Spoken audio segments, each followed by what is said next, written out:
The night, the majestic night, as he walks down into his basement, sees his beautiful pet Ramzy. He looks upon its face and sees the good of the world, and he pets it. He pets Ramzy.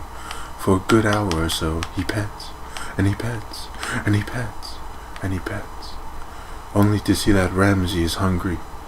He looks upon Ramzy's face, and he sees a hungry child. So he goes within his backpack to look for Ramzy's favorite meal, fingers from who knows where. He drops them, and as Ramzy sees it, he nibbles. The night goes besides Ramzy and pets, and he pets, and he pets. Ramzy eats the fingers as if there were no tomorrow, and as the night looks upon the other rat, he sees a face of evil. He tries to pet, he tries to pet, he tries to pet, but all he feels is not the same as he feels with Ramzy. So he punches, and he punches, and he punches, and he punches, and the rat knows that he loves Ramzy more. He goes beside Ramzy, and he realizes that there is a stain upon Ramzy's bottom, and he wipes, and he wipes, and he wipes. He walks away, knowing that his pet Ramzy will always be safe. As he walks up the stairs, he notices that the kitchenware has been stolen, and that the chairs have been toppled over. He goes to his wife to see what is going on. He walks the stairs. They creak and they crack, and they creak and they crack, and he sees his beautifully beautiful wife. And he looks upon her face, and all he sees is the love and compassion that he has for her. So he pets, and he pets, and he pets. He pets her as if he were petting Ramzy, and he feels the love. As he talks to his wife, he realizes that his sons are playing in the garden, well, the garden upstairs at least.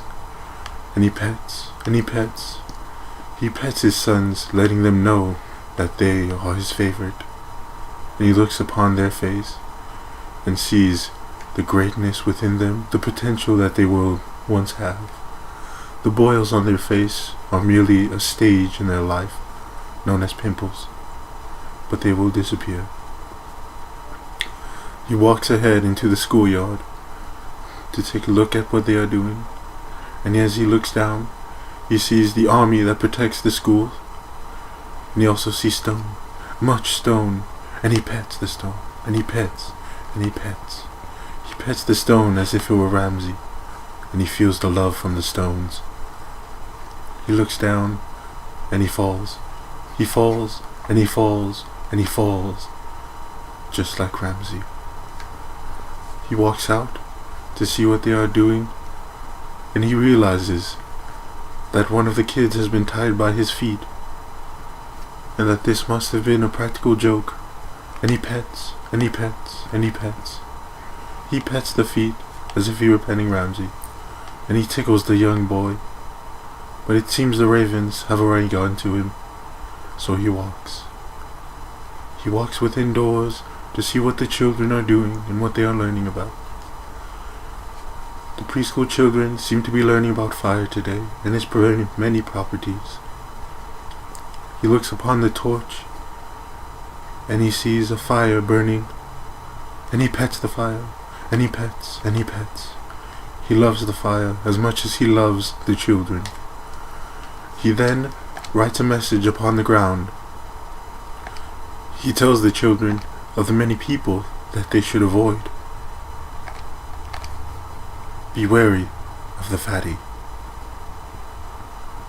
He walks upon the stairs, walking towards what is known to all as the bridge of greatness.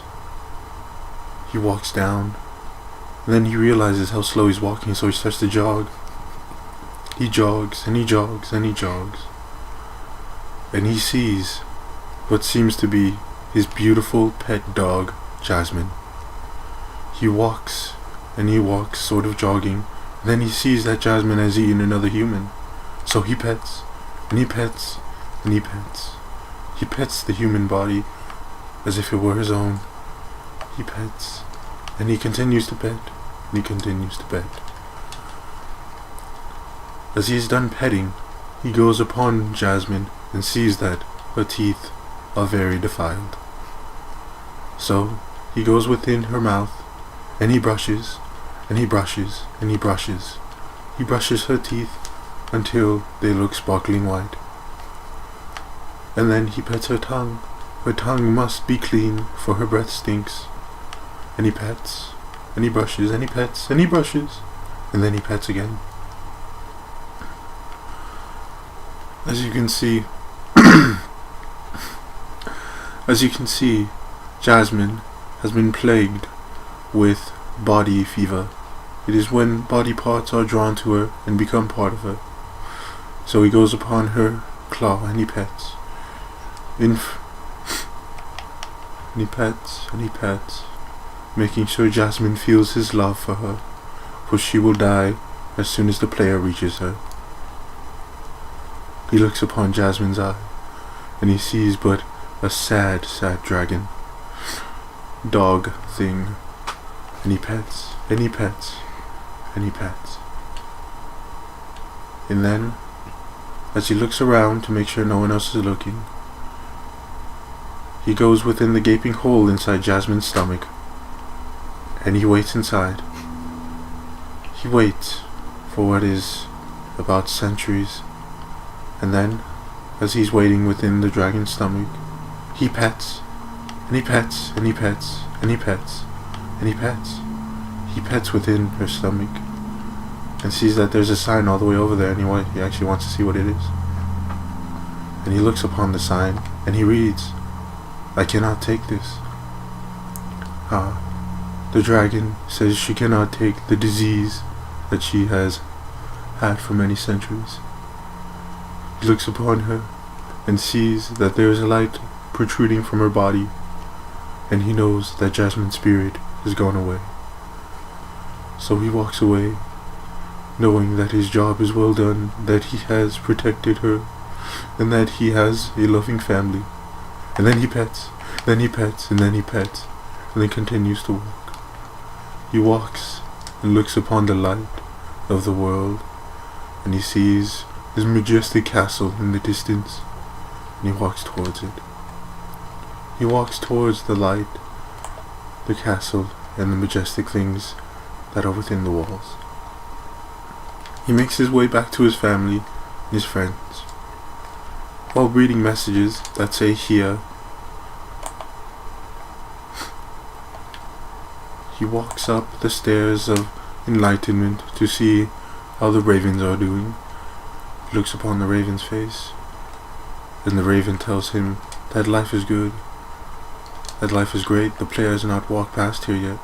So he pets the raven, and he pets, and he pets. And the raven quite enjoys it, because the raven loves him, as he loves the raven. And he walks, and he walks up the stairs, and then reads the message. "I cannot take this," once again. It seems that the raven wants to commit suicide, but he pets the raven, ensuring him that life, without its many greatnesses, is always good. So do not fear, raven. Do not commit suicide. As he walks up, he sees the final raven guarding over the nest. He pets the raven.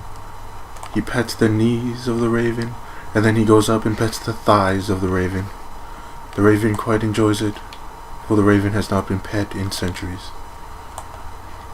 And he looks upon the old man that sleeps here, and he pets the old man, and he pets the old man, knowing that the old man has the greatest artifact that belongs to him. The greatest artifact that is in this area. He pets the old man, and he pets the old man. And he looks to see a life bar in the distance. He runs down, he sprints down to see his family, not knowing what could be in the distance looming. He runs and he runs and he runs again, only to fear for his family's life. He continues to run. He runs he seems to be running the wrong direction, so he turns around. He sees a torch in the distance, hoping that it is his son, but knowing that not all things ought to be. He runs and he runs, taking random shortcuts and getting lost. Because of course, he was not the one that built this castle. It was his great-grandfather Garfield. His great-grandfather built this castle with many traps in mind and shortcuts. But he knows none, so he gets lost. He looks upon to see any notice of his wife and only sees health bars, and as they tumble downwards, it must be the player. He runs and makes the jump, and he makes it. He knows not where his family is or where they could be, so he tries to make his way towards them while reading signs. A scout has just come across him, telling him of the great destruction the player has brought upon his life. Be wary of the back.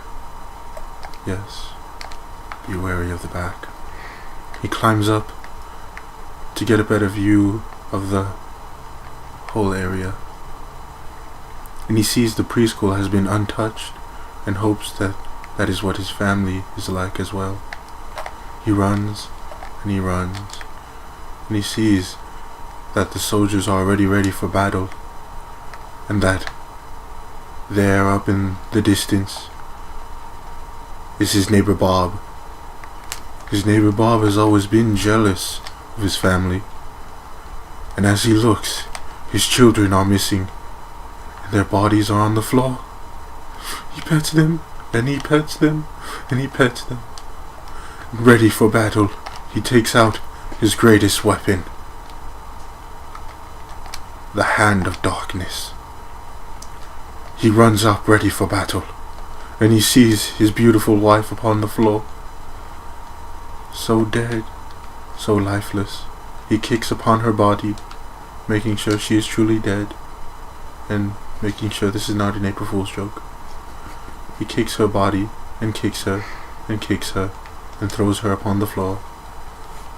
And then he pets her, before he knows she is dead, and he pets, and he leaves down a sign that says, "I cannot take this," for his sadness is everywhere. He runs down to see how his pet rat is doing, and it seems that Ramzy is fine, still eating his fingers. He pets Ramzy, and he pets Ramzy, and he pets, knowing that at least Ramzy is dead. As he pets Ramzy's lifeless body, he runs outside to see the monster who could have done this.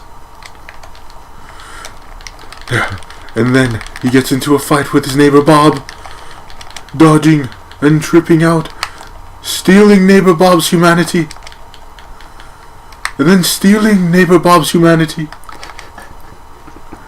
And never has he been so angered at neighbor Bob, but he knows that his children's toxins will destroy him over time.